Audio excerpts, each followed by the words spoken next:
여러분 안녕하세요. 밤새 잘 주무셨습니까? 12월이 벌써 반이나 지나갔죠? 12월 15일 금요일 하루 한 말씀입니다.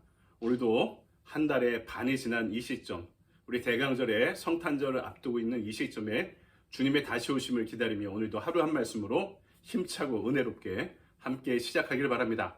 오늘 우리에게 주신 말씀은 마태복음 10장입니다. 16절로부터 22절까지의 말씀 제가 봉독해 올립니다. 보라, 내가 너희를 보냄이 양을 이리 가운데로 보냄과 같도다. 그러므로 너희는 뱀같이 지혜롭고 비둘기같이 순결하라. 사람들을 삼가라. 그들이 너희를 공회에 넘겨주겠고 그들의 회당에서 채찍질하리라. 또 너희가 나로 말미암아 총독과 임금들 앞에 끌려가리니 이는 그들과 이방인들에게 증거가 되게 하려 하심이라. 너희를 넘겨줄 때 어떻게 또는 무엇을 말할까 염려하지 말라. 그때는 너희에게 할 말을 주시리니 말하는 이는 너희가 아니라 너희 속에서 말씀하시는 이 곧 너희 아버지의 성령이시니라. 장차 형제가 형제를, 아버지가 자식을 죽는 데에 내주며 자식들이 부모를 대적하여 죽게 하리라. 또 너희가 내 이름으로 말미암아 모든 사람에게 미움을 받을 것이나 끝까지 견디는 자는 구원을 얻으리라. 아멘. 주님의 말씀입니다. 주님께 감사드립니다.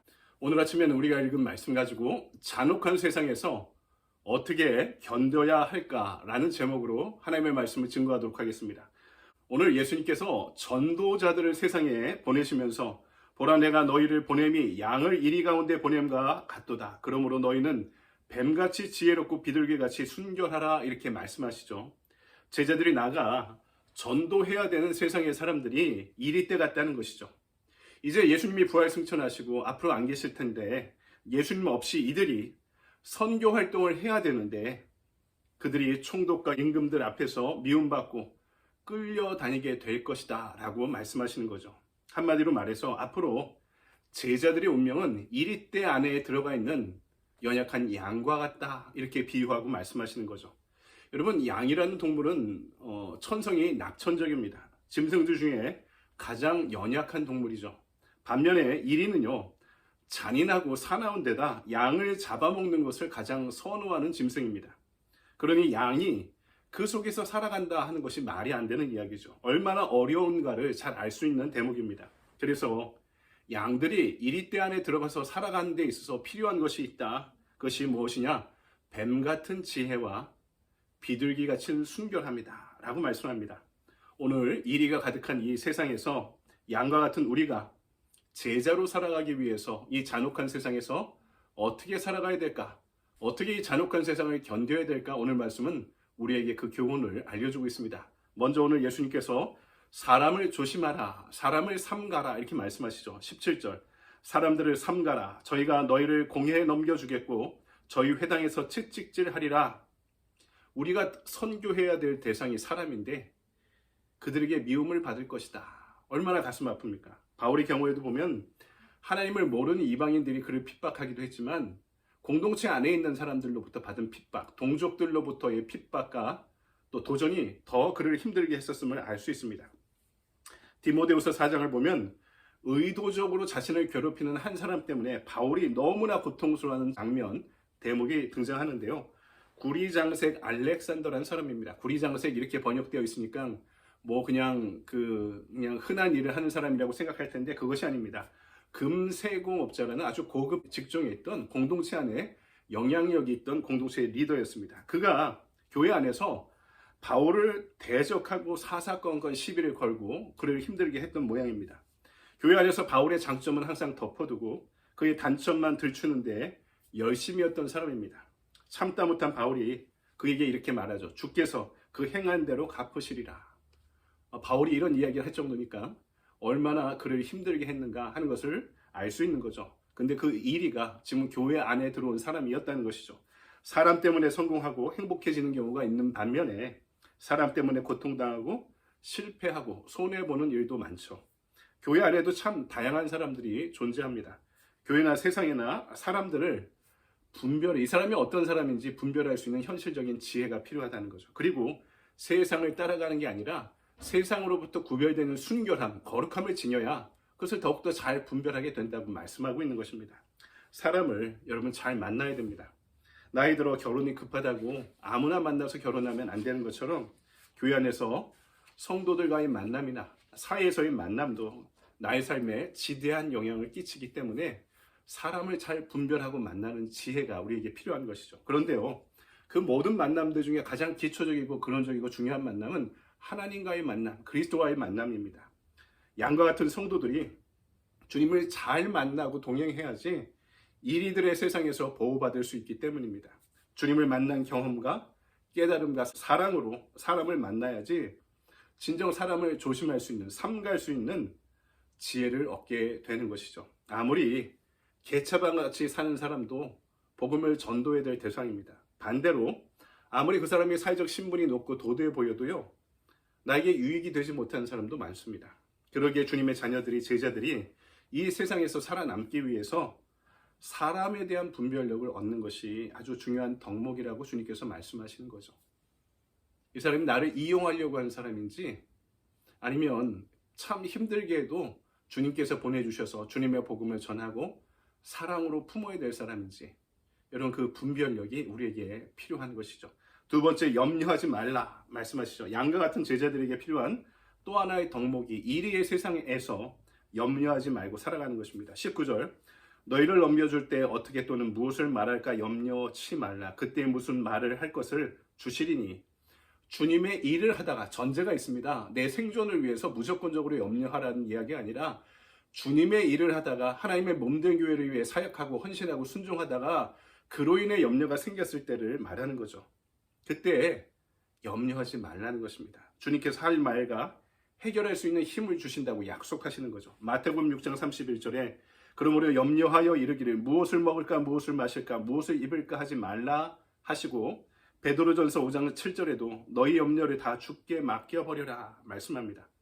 우리가 이런 염려를 없애기 위해서는 주님의 말씀 위에, 말씀의 반석 위에 섰을 때 분별력을 갖게 된다고, 염려하지 않고 살아갈 수 있다고 우리에게 약속하고 또 말씀하시는 거죠.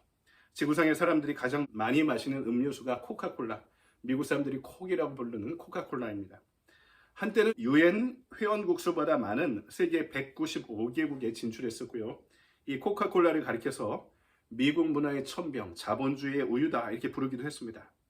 전 세계적으로 이 콕이 가장 많이 팔릴 때는요, 1초에 4만 병, 1시간에 1억 4,400만 병, 하루면은 30억 병 가량이 소비되었다고 합니다. 지금은 많이 줄은 것 같습니다.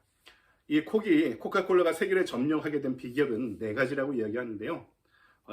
제조 비법, 독특한 광고 전략, 기업의 경영 철학, 그리고 전쟁과 권력을 철저하게 이용하는 4가지라고 이렇게 이야기하더라고요. 그러나 아무리 잘 팔리는 콕도요, 코카콜라도요, 물보다는 소비량이 많지 않습니다. 심지어 콕의 원재료도 이 물 아닙니까? 물이 있어야지 만들 수 있는 거죠. 근데 우리가 이 물을 자유롭게 마시지 못할 정도로 자원이 고갈되고 있는 시대입니다. 전 세계 많은 국가들이 물 부족 국가라고 지칭하죠. 생활용수나 식수를 구하기가 매우 어려운 시대가 되어가고 있습니다. 이 지하수를 너무나 많이 펐으니까 지구의 자전 방향이 바뀌고 지표수가 변화되면서 이 지구에 아주 안 좋은 영향을 끼친다 하는 이야기를 들었던 기억이 납니다.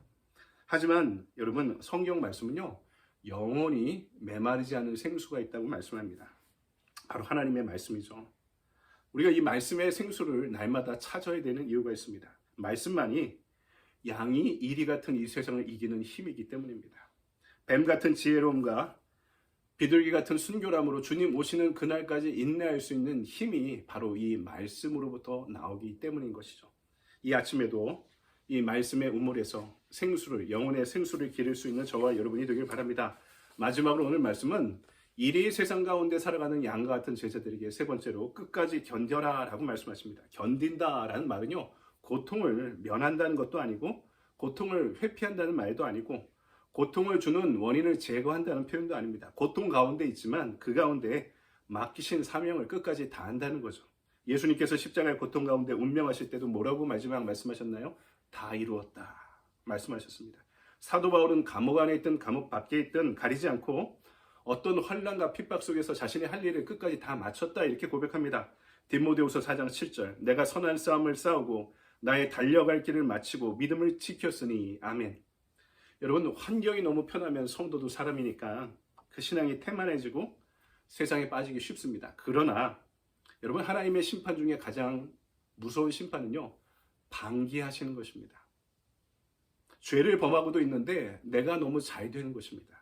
여러분, 이것이 가장 무서운 심판이라고 생각해야 되는 거죠. 그러나 진정한 성도는 고통 가운데도 축복을 얻고 잘 될 수 있다고 약속하시는 거죠. 고통을 통해서 내가 인생을 살아가며 진짜 중요한 것과 중요하지 않은 것을, 영원한 것과 영원하지 않은 것을 비로소 분별할 수 있게 되기 때문입니다. 베드로전서 1장 7절에 너희 믿음의 시련이 불로 연단하여도 없어질 금보다 더 귀하여 예수 그리스도에 나타나실 때 칭찬과 영광과 존귀를 얻게 하려 함이라. 아멘. 마틴 루터가 이런 이야기를 했죠. 오, 고통은 나의 서재의 많은 책 중에 가장 좋은 책이다. 여러분, 고통이 내 인생의 광야가 하나님을 더욱더 깊이 있게 만날 수 있는 축복의 통로로 우리를 부활의 능력으로 세우는 길임을 믿으시기 바랍니다. 오늘 하루 양 같은 존재로서 이리 같은 세상 안에서 그 도전과 충격을, 또 그 잔혹한 그 어려움들을 어떻게 우리는 견디며 살아갈 수 있습니까? 먼저는 사람을 삼가는, 조심하는 분별력을 얻어야 됩니다. 나를 이용하려는 사람인지 하나님이 보내주신 사람인지를 분별할 수 있는 분별력이 있길 바랍니다. 그렇지만 염려하지 말고 담대하게 우리에게 찾아온 고난 앞에서 끝까지 견디며 뱀 같은 지혜와 비둘기 같은 순결함으로 당당히 설 수 있는 저와 여러분의 신앙의 시기, 이 대강절이 되기를 주님의 이름으로 간절히 축원드립니다. 아멘. 조교의 질문입니다. 끝까지 시험 앞에 믿음을 지키며 인내했던 경험이 있습니까? 세상 속에서 담대하게 복음을 전하기 위해 무엇을 결단하겠습니까? 여러분, 그런 경험이 다 있으시죠? 그것이 나한테 어떤 자양분이 되었는지 곰곰이 여러분 시간들을 반추해 보시기 바랍니다. 오늘의 액션 플랜입니다. 나를 핍박하거나 불편하게 만드는 일을 위해 중보기도 하기. 이리와 같은 사람이 혹시 내 주변에 있다면 그를 위해 중보하는 여러분들의 복된 하루 되시기 바랍니다. 여러분, 좋은 하루 보내십시오. 감사합니다.